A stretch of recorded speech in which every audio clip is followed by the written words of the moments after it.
Nah, kembali di Metro Siang, pemirsa, benarkah tarif PLN naik? Setidaknya itulah yang ramai dikeluhkan oleh sejumlah warga dan warganet di tanah air sejak awal bulan Mei ini. Kita akan cek fakta dan juga simulasi penghitungannya bersama Dade Salampesi dalam segmen Fact Check. Silakan Dade. Ya, Sumi dan juga pemirsa, sejak awal bulan ini memang banyak sekali warganet atau netizen plus 62 yang mengeluhkan bahwa tarif listrik melonjak, bahkan ada yang sampai 200%. Tapi benarkah demikian? Kita lihat sejumlah media sosial yang ada di tanah air. Saya mengutip sejumlah pernyataan dari netizen kita. Saya ambil dari Twitter dan ini adalah 4 diantaranya. Ada yang masih bertanya, bayar listrik mahal banget ya? Masih pakai tanda tanya.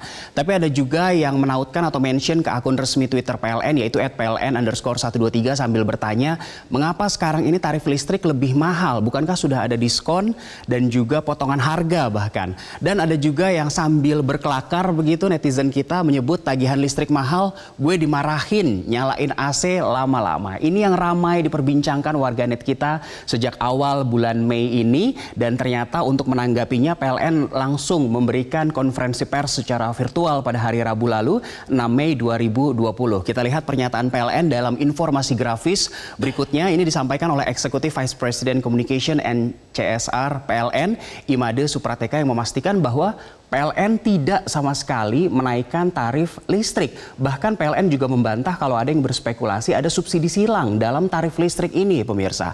Bahkan tarif PLN atau tarif listrik tetap sejak 2017, yang artinya tidak ada kenaikan harga. Sejak 2017 disampaikan Made, kami pastikan bahwa PLN tidak menaiki tarif listrik. Dan berdasarkan data kami, berdasarkan data PLN, konsumsi daya di tingkat rumah tangga selama bulan Maret dan April memang cenderung meningkat akibat PSBB. Ini cukup masuk akal karena PSBB sudah diberlangsungkan di beberapa kota di Indonesia, dan logikanya orang ramai jadi work from home, study from home, dan juga pray from home. Sehingga wajar saja kalau konsumsi daya di rumah tangga pada bulan Maret dan juga April semakin meningkat. Kita dalami lagi apa yang disampaikan oleh PLN dalam press release-nya. Jadi pada hari Rabu lalu pada saat menyampaikan konferensi pers, PLN menyebutkan bahwa hampir 3.000 pengaduan diterima oleh pihak PLN dari berbagai kanal yang ada, lebih tepatnya 2.998 pengaduan, dan angka ini hanya di wilayah kerja DKI Jakarta saja, pemirsa.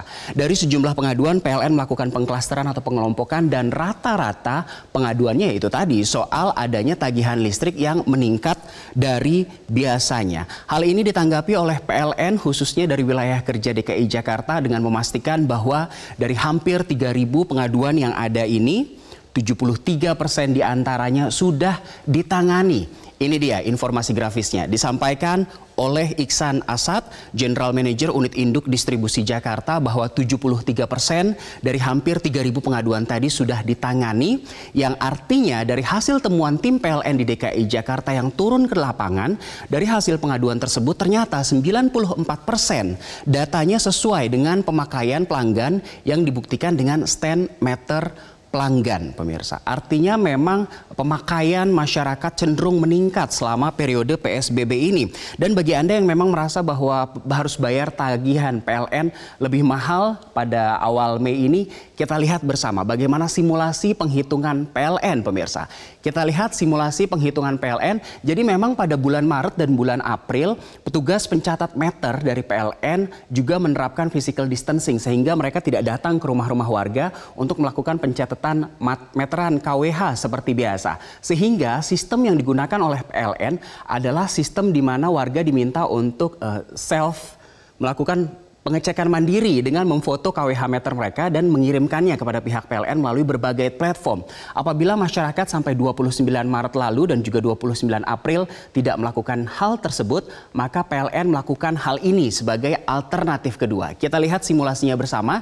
Jadi ini adalah contoh kasus, misalnya pada bulan Desember ada satu rumah tangga yang pemakaian konsumsi listriknya 55 kWh, di bulan Januari 45 kWh, sementara di bulan Februari 50 kWh. Dan bagaimana penghitungan untuk bulan Maret, pemirsa? Bulan Maret diambil rata-rata atau rata dari penggunaan 3 bulan terakhir. Sehingga dari penggunaan Desember, Januari, dan Februari tadi, rata-ratanya adalah 50 kWh. Ini dianggap penggunaan untuk bulan Maret. Sementara setelah pada akhir Maret dilakukan pengecekan ke rumah-rumah tadi oleh petugas PLN yang sudah kembali melakukan tugasnya seperti biasa, penggunaan rel rumah tangga ini ternyata 70 kWh pemirsa. Sehingga ada kurang tagih atau ada selisih 20 kWh. Dan angka 20 kWh di bulan Maret inilah yang dibebankan ke penagihan atau penggunaan listrik pada bulan April yang ditagihkan pada awal Mei, sehingga pada bulan Mei atau bulan April yang ditagihkan bulan Mei,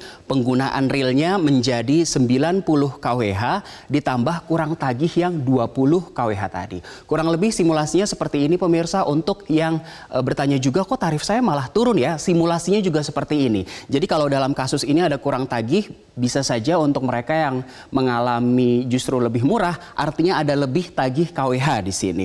Ini tadi simulasi penghitungan dari PLN. PLN sudah memberikan konfirmasi dan juga sudah memastikan bahwa di beberapa titik memang petugas catat meter mereka sudah kembali ke rumah-rumah seperti biasa untuk melakukan pengecekan, sehingga hal ini diharapkan tidak terjadi lagi. Begitu yang disampaikan oleh PLN. Dan sebagai konsumen, pihak Yayasan Lembaga Konsumen Indonesia atau YLKI juga memberikan sedikit masukan untuk PLN agar kinerjanya bisa lebih baik lagi untuk menerangi bangsa ini. Ini yang disampaikan oleh YLKI di hari yang sama pada saat PLN menggelar konferensi pers. Disampaikan Tulus Abadi, Ketua YLKI, bahwa komunikasi kepada pelanggan perlu diperbaiki sehingga tidak membuang energi, khususnya di masa pandemi ini. Jadi kalau YLKI menilai apa yang disampaikan oleh PLN atau dikerjakan oleh PLN selama ini sebenarnya sudah baik. Namun dari aspek komunikasi masih perlu diperbaiki lagi. Itu tadi fact check atas benarkah harga listrik mahal selama pandemi COVID-19 ini. Saya kembalikan ke Sumiang. Baik, terima kasih Dade Salam Pesi untuk pemaparannya.